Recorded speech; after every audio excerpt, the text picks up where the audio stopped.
Nah, jadi kita tadi baru cerita tentang ada pertanyaan masalah haji.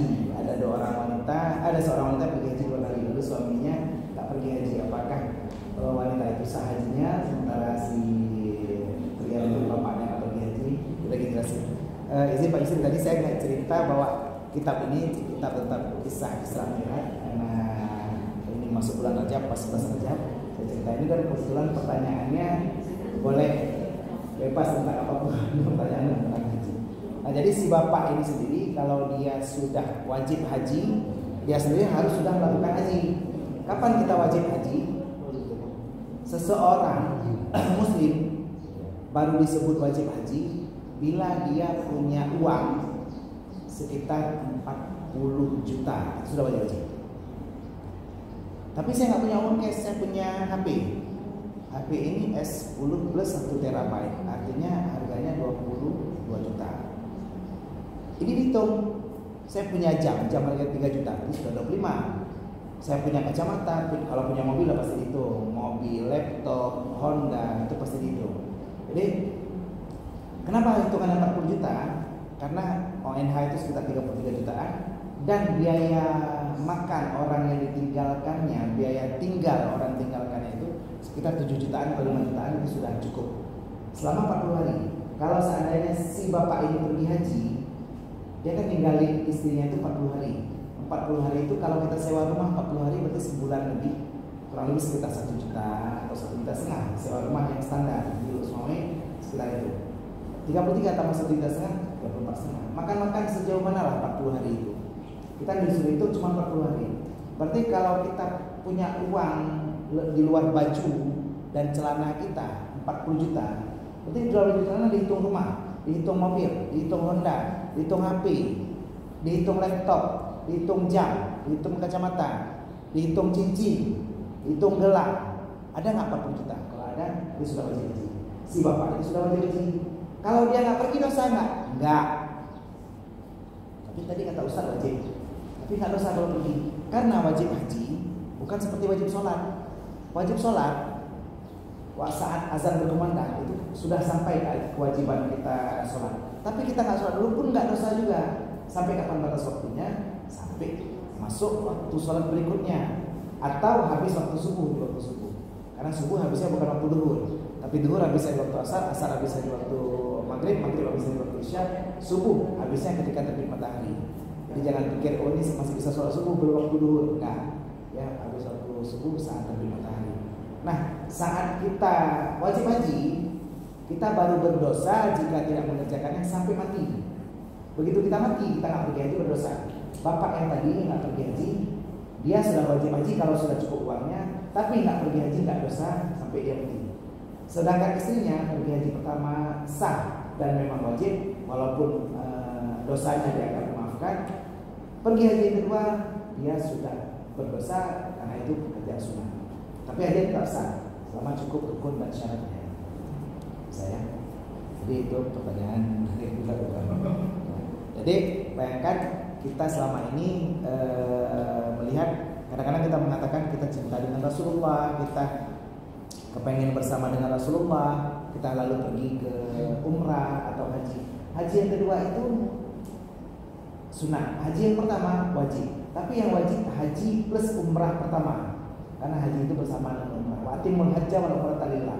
Itu dalilnya, sempurnakan haji dan umrah karena Allah. Artinya umrah itu wajib, tapi yang pertama. Jadi saat beliau di sana di tanah suci 40 hari,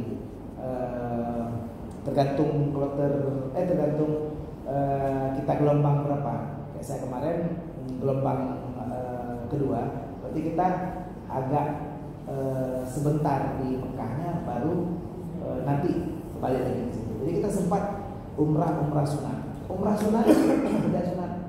Keluar dua mana ada yang ambil ke Jarana, ke Hudaybiyah, itu juga haram. Umrah sunatnya sah, tapi haram karena pergian dua mahram. Nah, seperti itu tadi, bukan hanya pergi umrah, pergi ke pendajian pun ibu-ibu haram juga. Tapi kan itu tadi kadang-kadang memang harus, kan saya kembali lagi, kalau saya pun memang harus mendisposisikan kegiatan kepada Aceh, Medan atau ke Jakarta kepada anak buah saya pun berdosa. Nah, tadi kan kasumpak saya perempuan tadi. Jadi posisi ini yang dosa tak dosa. Tapi kalau memang kita mau nggak dosa, saya tetap pesan dengan kasumpak saya. Pergi bawa ajak suami ya Bu. Saya pesan, jangan pergi sendiri, jangan bawa suami. Kalau bawa suami kan jadi nggak dosa. Permasalahan ini Pak Dikator dan Pak Gun, kayak mana bawa suami ini SPP dia pas-pasan, kan harus keluar duit pertama. Jadi ya udah itu salah dia maksudnya.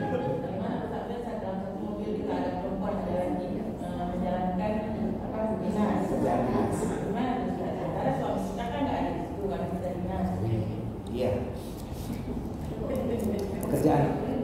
Ini Bu Eni walaupun pertanyaan kedua ada Pak Dosa lagi.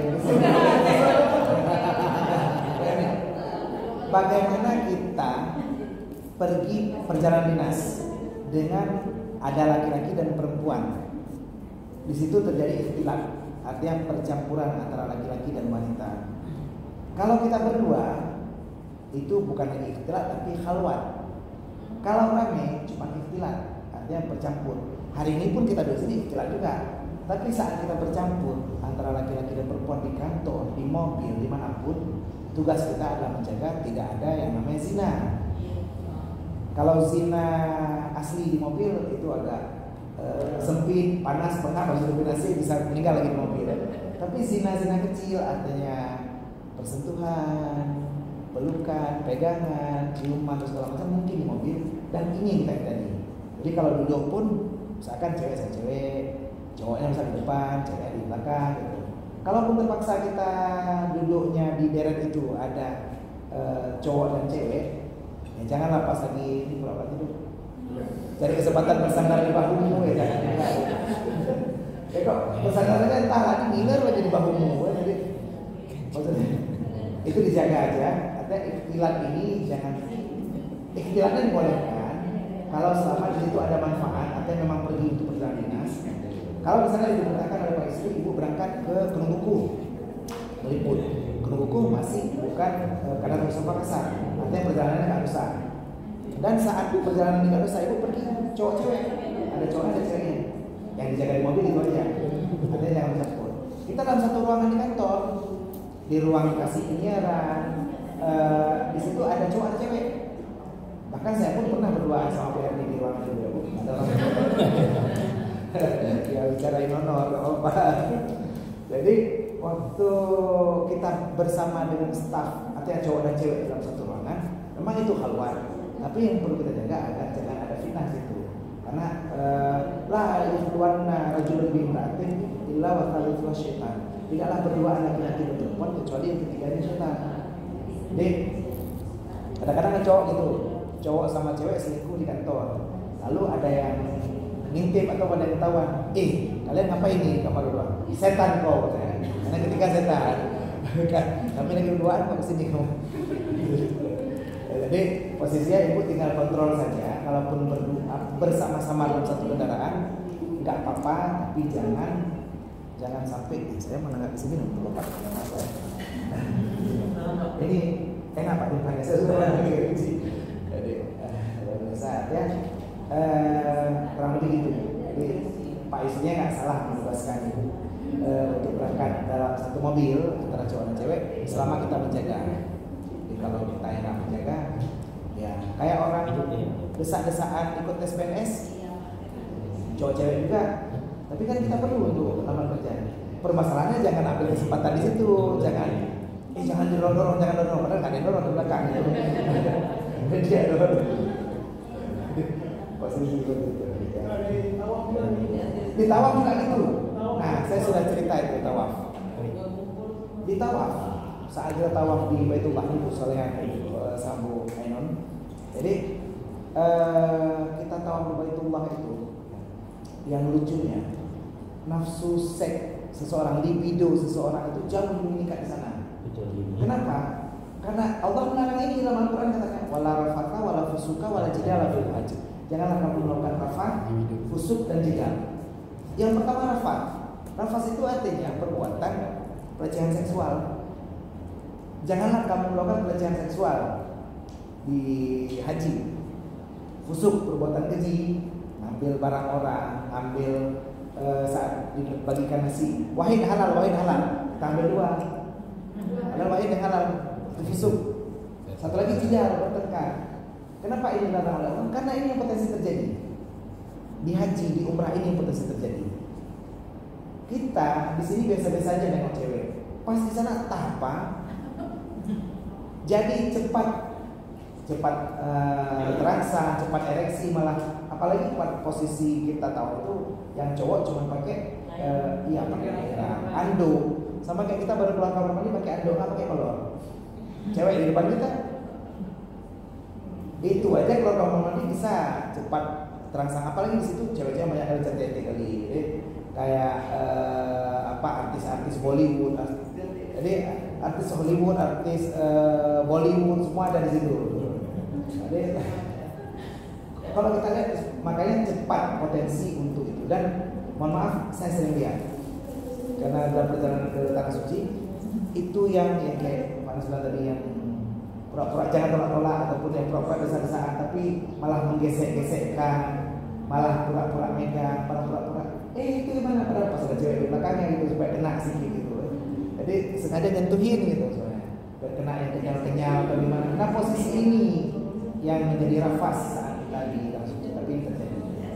Ya mudah-mudahan kita bisa menjaga diri kita dari yang jadi Ustaz kan oh ya Bu, nomor ibu berapa Bu? itu nggak ada haji yang keduanya, tapi dengan izin suami gimana?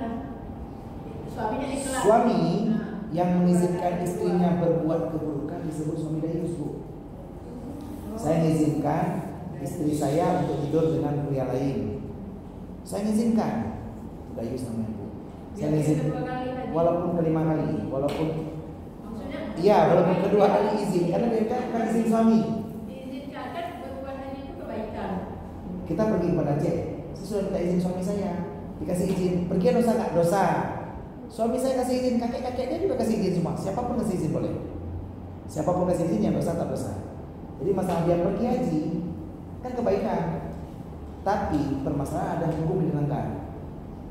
Supaya pergi hajinya bisa jadi kebaikan dan tak bermasalah, suaminya ikut juga. Atau pindah rumah ke Mekah. Sampai pindah rumah ke Mekah kan nggak sampai 2 mahalah perginya maksudnya. Jadi kalau bepergian di atas 2 mahalah, di situ masalahnya ada dosa. Dosanya jadi masalah. Ibu pergi umrahnya boleh. Hukumnya sunat, tapi haram. Karena tadi tidak kita bepergian di atas 2 mahalah tanpa muhrim, tanpa suami atau muhrim. Nah kalau misalnya walaupun izin suami, walaupun suami kita mengizinkan, kita tetap berdosa karena di situ tidak iktibar izin suami. Yang iktibar izin suami bekerja, Bu. Ibu bekerja, suami mengizinkan, Pak, ini kan Bapak duit gajinya pas-pasan, berapa lah gaji Bapak? Golongan 4A sekarang 4,5 juta gajinya, kurang kali itu kita di rumah, anak kita udah kuliah. Jadi gimana kalau ibu bantu kerja? Istri nggak wajib bekerja, tapi boleh bekerja kalau ada izin suami. Itu izin suami. Kalau Bu Ainun bikin bekerja tanpa izin suami, dosa Bu kerjanya. Padahal bekerja itu kan nggak sampai 2 mahalah, tetap dosa. Karena di situ itibar izin suami. Bepergian di atas 2 mahalah, walaupun dengan izin suami, tetap dosa. Karena yang ngelarang itu bukan Allah. Yang larang Allah, bukan suaminya gitu, bukan itibar izin suami. Saya, ibu kok nggak pakai jilbab pas olahraga? Suami saya izinkan kok, saya nggak pakai jilbab. Besar, karena bukan itibar izin suami di situ. Bisa Bu ya. Satu lagi yang itibar izin suami, ini yang sering terjadi, rebonding, lurusin rambut. Dikatakan oleh ulama hukumnya haram. Sebenarnya boleh, tapi kalau ada izin suami. Di situ itibar izin suami. Di saat merubah bentuk tubuh kita. Kapan haram? Kalau dilapisi oleh zat, kirain ibu pernah tanya saya kemarin, yang membuat tidak sampai air wudu atau air mandi wajib kita. Tapi selama itu sampai, boleh kalau ada izin suami. Kalau tidak ada izin suami, haram. Di situ itibar izin suami. Jadi ada beberapa perbuatan yang tidak boleh dilakukan wanita tanpa izin suaminya. Ada yang memang secara mutlak tidak boleh, walaupun suami yang mengizinkan. Tabarruj, Bu, memakai perhiasan berlebihan, memakai parfum berlebihan. Walaupun izin suami, kalau suami mengizinkan, suami yang berdosa. Dia yang tayus. Jadi istrinya pakai parfum, sampai berlebihan sekali, lalu sampai orang ya tersepona padanya. Jadi saat orang melihat seperti itu, nah di sini suami yang mengizinkan, suami yang berdosa. Seperti ibu bilang tadi Pak, bahkan di perbuatan yang baik saja, yang haji saja tadi, kalau haji pertama walaupun tanpa izin suami dia pergi, tetap sah hajinya dan wajib dia pergi walaupun di suami yang izinkan, tapi tetap haram. Bisa Bu ya? Mohon maaf kalau saya belum bisa terima, tapi artinya ini hukum gitu. Karena pastinya kita selama ini dalam kehidupan kita ada hal-hal yang kadang-kadang memang kita lakukan. Kayak saya bilang tadi Bu, salaman dengan perempuan, saya sering lakukan, tapi dosa ya dosa punya.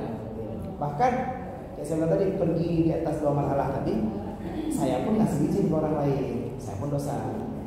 Jadi yang dosa tetap dosa, walaupun itu kebaikan. Jadi kalau memang ya kan dia pergi untuk kebaikan, untuk pergi haji, untuk pergi umrah, kalau tanpa ada suami di situ dosanya. Contoh yang paling enak ibu, kalau ibu mau pelajari, ini Ustaz Gunawan yang bilangnya boleh ibu pelajari di YouTube, boleh ada ceramahnya Bumudi tentang pergi haji, Sirul Muqtadin.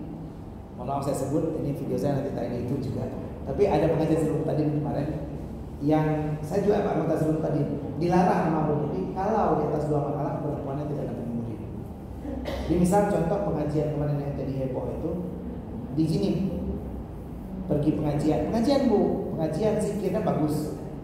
Di sini dibuat di Coba di Belunggung, ibu-ibu penuh semua. Permasalahannya yang datang dari Senudun. Kok yang datang dari Biring nggak apa-apa, yang datang dari Senudun rame-rame ibu-ibu, satu mobil pickup, bukan satu mobil pickup, 3.000 orang lebih. Rata-rata ibu-ibu, banyak jamaah ibu-ibu. Kalau bapak-bapak nggak apa-apa, enak kali bapak ya pakai gitu. Artinya ibu-ibu yang mana pergi bawa suaminya, ataupun pergi dalam radius di bawah 2 marhalah. Ibu-ibu, oh kami mau pergi arisan, mau pergi takziah orang meninggal, mau pergi tempat kematian, mau pergi kunjungan ibu-ibu, boleh di bawah 2 marhalah. Itu pakai izin suami ibu. Kalau suami nggak mengizinkan, keluar rumahnya nggak boleh. Di situ ibu mau pergi, saya mau pergi takziah dengan kawan-kawan RRI, kemana? Ke rumahku. Minta izin sama suami, dibolehkan pergi, boleh. Tak dibolehkan pergi, haram pergi, bukan karena bepergian di atas 2 marhalah, tapi karena tanpa izin suami. Saya ya, sambil menurut dulu. Ya, lain ada apa? Ya siap. Tadi masalah Isra Mi'raj. Ya. Jadi Nabi ketika di Mekah itu Isra Mi'raj, ketika umur Nabi berapa? Nah itu dia tadi pertanyaan. Nah pertanyaan tadi kan ada 6 pendapat ulama kapan Isra Mi'raj terjadi. Pendapat pertama, Imam At-Tabari, saya ulang lagi, Imam At-Tabari menyatakan Nabi Isra Mi'raj umur ke-1 kenabian, artinya umur Nabi 41. Pendapat kedua menyatakan Imam An-Nawawi umur ke-5 kenabian, tahun ke-5 kenabian berarti umur Nabi 45. Pendapat ketiga ini kita pakai sekarang, yang banyak utama dipakai 27 Rajab 10 kenabian, berarti umur Nabi 50 tahun. Ini yang pendapat paling kuat, umur Nabi 50 tahun. Jadi tapi bisa jadi kesuksesan itu sukses after 40. Jadi kalau ibu sekarang sudah lewat 40, saya hampir 40 gitu juga. Kesuksesan kita kebanyakan setelah 40. Lewat 40 tahun kita baru akan menuju kesuksesan, kita akan mi'raj, akan naik derajat kita jauh lebih tinggi, biasa dari 40. Nah yang lain berarti cuma 13 tahun mengajarkan teman-teman. Dan kalau 50 kan Nabi kan 3. Gimana? 12 tahun? Umur 50 tahun apa? Setelah Mi'raj, meninggal Nabi kan 63. Iya, 13 tahun setelah Isra Mi'raj beliau meninggal. Artinya beliau cuma sempat sholat itu 13 tahun. Dan iya. Dan hadis tentang Isra Mi'raj ini kan perintah sholat. Jadi saat itu Rasulullah baru diperintahkan sholat, tapi tanda-tanda sholat belum. Ini pun berangsur-angsur. Jadi tidak ada hadis langsung mengatakan sholatlah kamu dari terpilih sampai tahir akhir, nggak ada. Jadi hadis saya itu kita potong-potong. Jadi kalau pendapat yang kuat itu di 50. Ada pendapat keempat di tahun ke-11, pendapat kelima di tahun ke-12, ada di umur 51, 52, pendapat ke-6 itu di tahun ke-13, artinya tahun beliau berangkat hijrah. Berarti umur beliau 53. Hijrah setahun sebelum apa? Setelah Mi'raj setahun itu baru hijrah ke Madinah. Enggak, kalau umur 50 beliau hijrah di umur 53. Nah, berarti setelah iya. ada pendapat setahun setelah itu kan? Ada, nah kalau kita sebut tadi pendapat ke-5. Pendapat ke-5 setahun sebelum hijrah, pendapat ke-6 malah tahun hijrah. Di tanggal di bulan Muharram 13 Kenabian. Berarti beliau hijrah itu kan bukan di bulan Muharram, beliau hijrah di bulan Rabiul Akhir.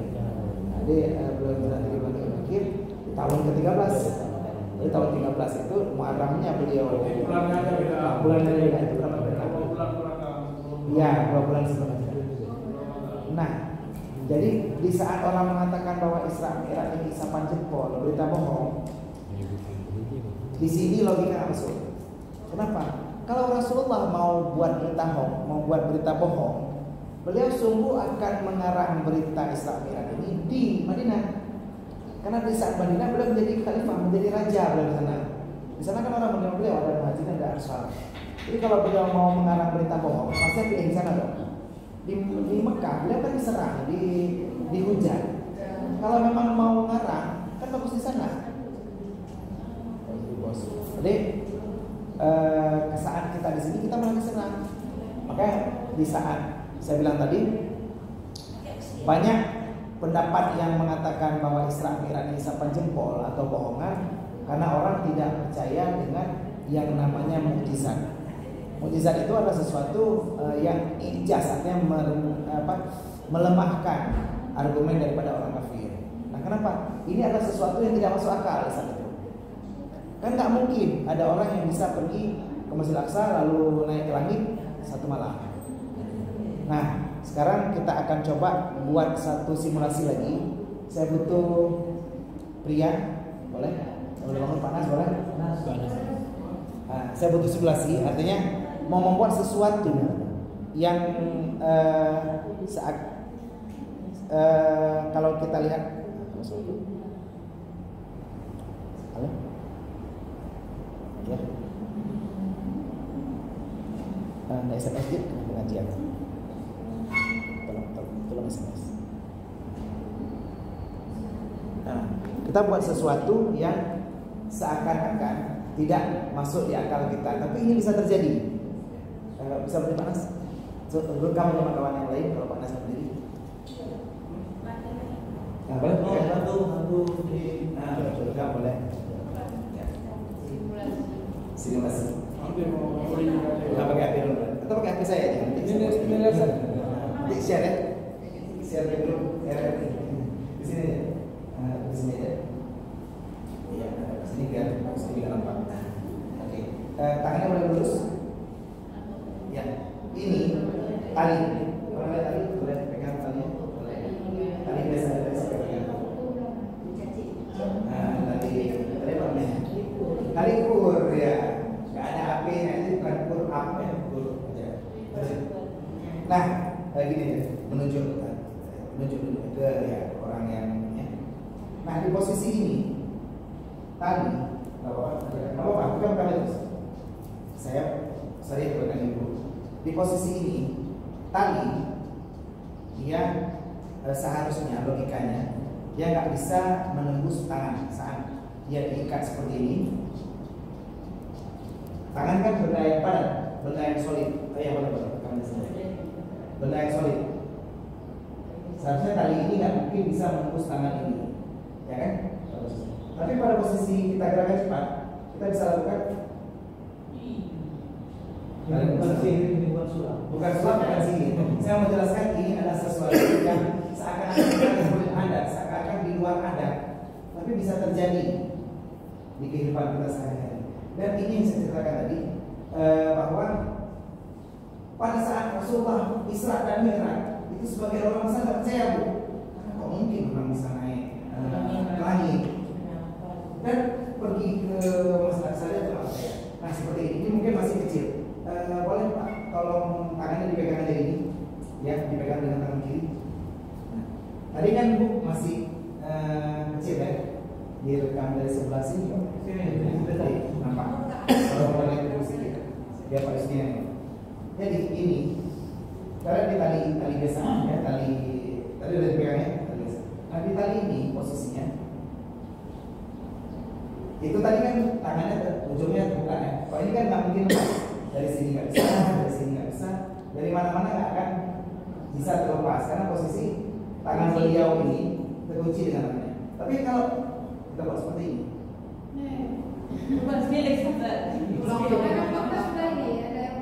ada yang putus karena panas. Tapi kalau mau ulangannya bisa ada di video. Jadi artinya apa? Memang ada sesuatu yang kadang-kadang di luar adat, di luar kebiasaan, di luar hal yang dapat kita percayai. Tapi ini terjadi. Tapi ini terjadi. Jadi dan ini saya cerita kemarin. Kenapa sekarang saya suka ngajar-ngaji dengan visual? Artinya mungkin ibu-ibu lupa dengan materi hari ini, tapi ibu ingat presentasinya, ingat. Oh, tangan panas nggak bisa gitu. Takutnya ada yang putus tadi. Timpan gimana ceritanya? Jadi mudah-mudahan bisa sedikit mencerna bahwa segala sesuatu itu mungkin terjadi. Jangan berpikir kegiatan Isra Mi'raj ini yang Allah lakukan kepada Nabi Muhammad di abdihi ini sesuatu yang mustahil. Bahkan di hidup kita saja ada banyak hal yang mustahil tapi terjadi. Kalau kita pikir dengan amalan kita, dengan ibadah kita, mungkin kita nggak sampai seperti ini pada hari ini. Allah berikan banyak kali nikmat kepada kita. Allah kasih kita kesehatan. Kawan-kawan kita udah berapa kali operan rumah sakit. Kita masih selesai saja. Kawan-kawan kita ada yang mungkin di luar sana ada yang kena virus corona. Kita kalaupun pingsan itu corona kelaparan mungkin. Corona kecapean kerja. Tapi ya nggak corona untungnya lah. Corona demikian juga. Jadi posisi kita Allah berikan banyak kali kelebihan. Kita bisa punya mobil, punya rumah, punya kendaraan. Yang orang lain mungkin yang kawan-kawan letting kita aja nggak sampai segitu. Artinya begitu banyak sesuatu yang kayaknya mustahil dulu saat kita SD, SMP, SMA. Kita nggak nyangka ya bisa tahap seperti ini. Artinya apa? Begitu banyak keajaiban yang terjadi dalam kehidupan kita. Dan inilah membuat kita yakin dengan kejadian Isra dan Mi'raj ini. Jadi mudah-mudahan ini sedikit bisa mengobati rasa penasaran kita kok bisa Allah memberikan keajaiban. Banyak keajaiban yang terjadi. Dan nanti ibu akan lihat keajaiban-keajaiban. Contohnya nanti misalnya anak kita sebenarnya nggak pandai-pandai kali, tapi bisa lulus PNS. Anak kita nggak cantik-cantik kali, tapi dapat suami yang ganteng. Mana tahu kan? Jadi akan banyak keajaiban dalam kehidupan kita. Tugas kita adalah bagaimana kita berdoa kepada Allah, selalu berharap pada karena akan banyak keajaiban dalam kehidupan kita. Nah, ini sudah jam ya 11.15. Artinya saya mau sudahi sedikit lagi. Ada pertanyaan lagi? Karena ini kita berarti berhenti di Fatastab min zahaba muntalil hikmatan wa imanan fa afraghahu fi sadrihi wa mala'ahu ilman wa yaqinan wa islaman.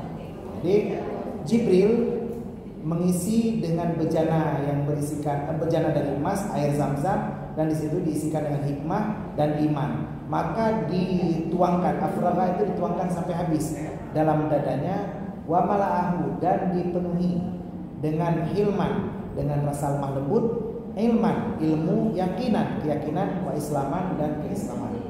Jadi ini dipenuhi dalam dada Rasulullah. Kita baru sampai halaman 5. Ini cerita tentang Mi'raj ini sampai halaman 28. Jadi kalau mau baca sendiri atau mau cari kitabnya di Al-Pos harganya Rp5.000 ada kitabnya. Nah sampai sini ada pertanyaan di akhir atau ada yang masih belum jelas? Pertanyaan lagi.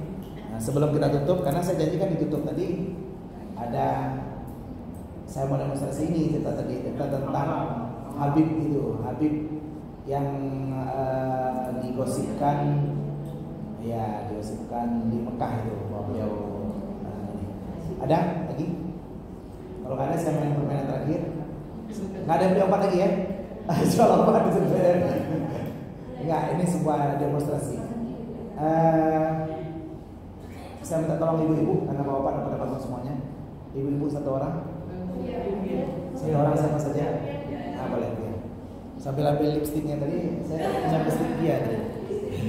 Ini yang merasakan manisnya lipstik dia.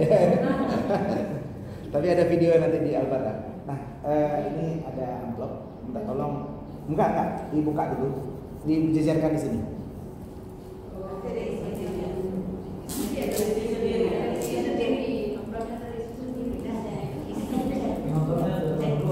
Amplopnya terisi sendiri oleh Pak Yusni. Diisi masih ini. Semua kan? Ya. Buka,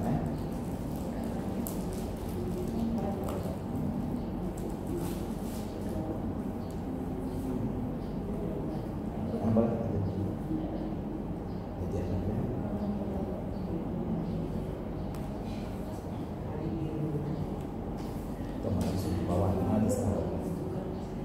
Boleh dua? Boleh, banyak ya boleh. Serah dia. Ini amplopnya baru dibuka sama dia. Jadi ini permainannya gampang. Ceritanya tentang ini ceritanya bukan masalah uang, sama cerita tentang bagi-bagi amplop. Jadi cuman Ustadz bawa amplop tapi belum ada isinya, tolong diisi dong. Gitu. Cerita gitu.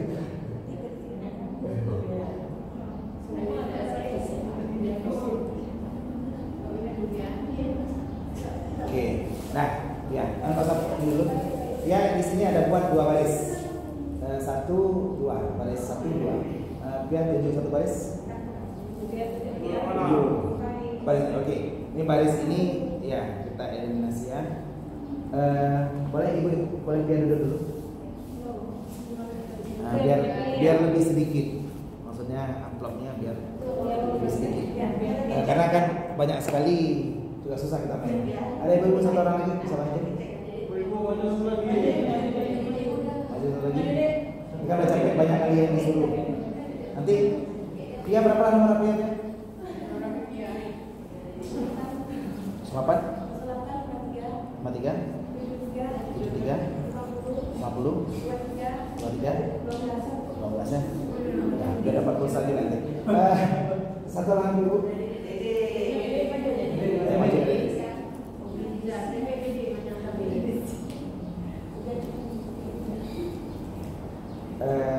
Silakan tunjuk 5 amplop kan? 5. Oke, ya. Cepat kita main dengan itu. Udah di sini aja. Jangan lama lagi, kita jam 11 sudah harus selesai ya. Susun lagi amplopnya.